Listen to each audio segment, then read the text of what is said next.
He said I was in my early 40s. It was the weekend of July 14th, and a huge storm tore apart my lake house. We went up that weekend to clean up the wreckage, and to make matters worse, I wasn't feeling well. We were at the lake for a couple days, and I spent the first night dry heaving.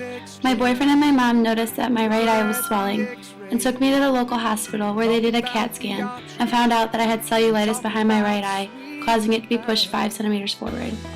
I went back on antibiotics, and in the morning of the 16th, my mom found me unconscious. They rushed me back to the hospital, and as my dad carried me into the lobby, I had a seizure in his arms in the middle of the hospital and stopped breathing. They rushed me to the back where they proceeded to try and perform a spinal tap, but were unsuccessful.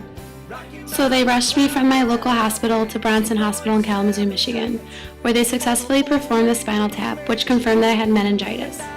There I also had many MRIs done, which also confirmed that I had MRSA, which stands for methicillin-resistant Staphylococcus aureus, otherwise known as the flesh-eating disease in my sinus pockets by my brain.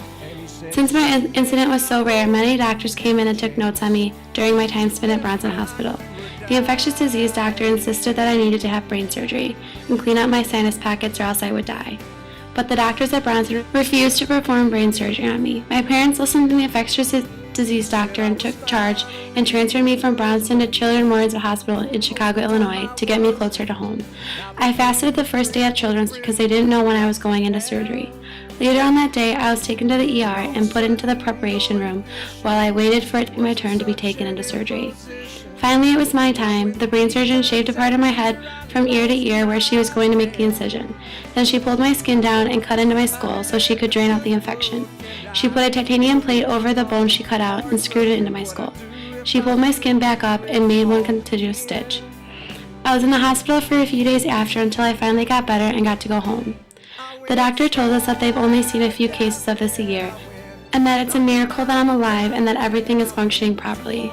I never would have been able to make it through this without my family, and for that every day I am grateful to have them in my life.